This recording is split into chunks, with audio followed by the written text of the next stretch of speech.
panahon ito. When apostles true kitang panahon na ito. May karoon lang assurance na itang sinabi ng ikatamong Diyos milyari at kare lang hindi. Hindi na po rin absent ngayon. Engan ka rin apostol at chula kitang oras sa iyo. Thomas was absent. Siguro busy yan naman po na Thomas. Pota ating sabong po at panapon. Ayusan o paretang kayang ano.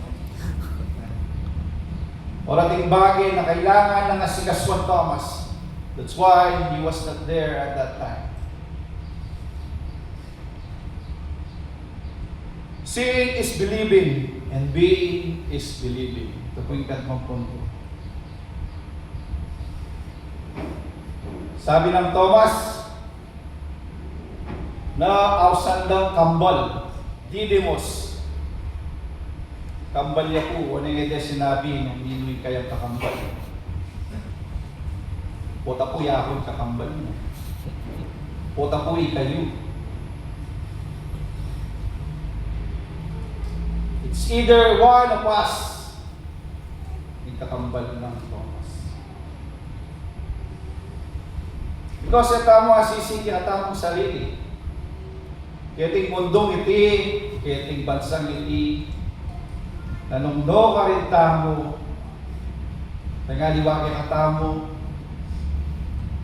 takal na katamo, abalong information through the social media, through all things.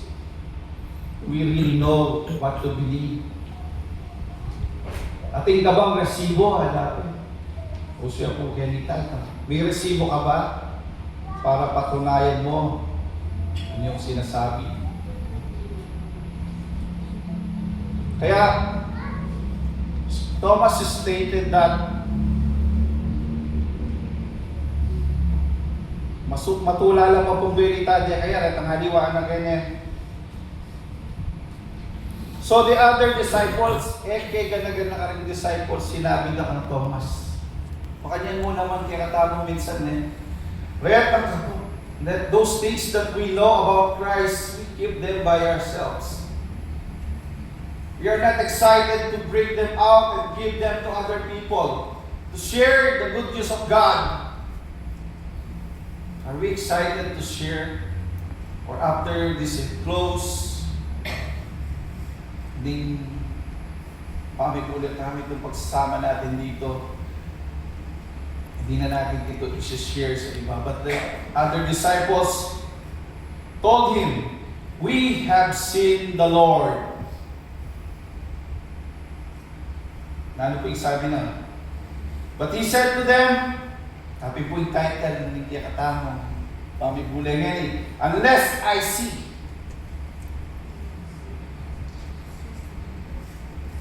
To see is to believe. Kailangan ko ng resibo bago ako maniwala. Unless I see the nail marks in his hands and put my finger where the nails were, and put my hand into the side, I will not believe. Kaya itong binasa ng pastor ng din. Kaya itong 25, 30. Sabi na kami, Jesus did many other miraculous signs and presence of his disciples, which were not recorded in this book. But these were written that you may believe that Jesus is the Christ, that you may believe the Son of God, and that by believing you may have life in His name. Ito, Thomas was a thinker. Kaya tayo po masyadong dadami ni Thomas. Even he doubted at that time. Magpatuloy pa rin kaya. Siyempre, na ano yung nangyari. We need proof. But after that, ano po, kaya rin ito, impepakit ng prueba kayo. Kaya tamang Diyos. A week later, his disciples were in the house again, and this time, natsune po si Thomas. Gayun pa rin, nakasara pa rin yung mga pinto. Jesus came and stood among them and said, "Peace be with you." Then he said to Thomas, "Put your finger here. See my hands. Reach out your hand and put it to my side. Stop doubting and believe." Nanaling Diyos. And what will be your reaction, brothers and sisters, kapatid kong pengari, kapatid, paunakan, wala na kapukin. What is the reaction of Thomas at that time? Thomas said to him, "My Lord and my God."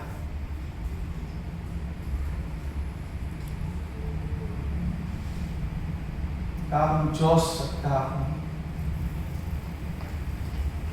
my Lord, kakong Ginoo. Ito po yung reaction ng Thomas at that time.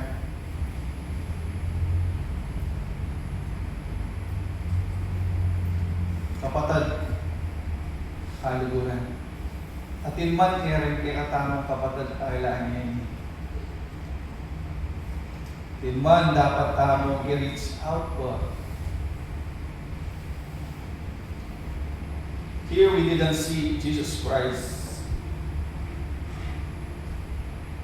Sinabi na absent ka kasi. No, karin ka pong punto. Jesus Christ gave Thomas what he wanted to see. And Thomas acknowledges the Lordship of our God and our Savior Jesus Christ. Tinggap na ang pangagino na ni kiratamong Diyos.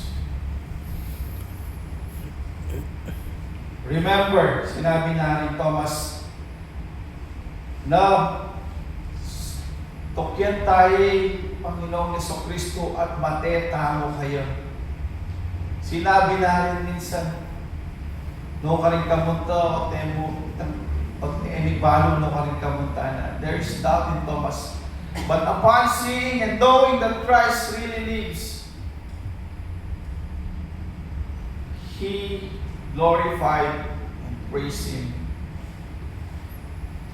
And he went beyond. Pintalala, kaya mo rin kamatayan, king pamagpuri king Diyos. At that time, we didn't hear anymore of the doubt that the Lord has told him.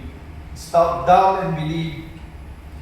When he received and knew that Christ is alive, he believed. Thomas testified this. Pagkabiyan na po, bagay ngayon hanggang at the utmost ng marayo ng dela ng India. Imagine, from Israel to India, he came along para sabihan mo yung amano ng Diyos, para ipasyal yung amano ng Diyos. Kaya po, rin yung apostola rin na pinasyag da yung amano ng kakatamang Ginoo. Pagkabieda po, pagkabieda itang dapat ng gawan. Seeing is believing.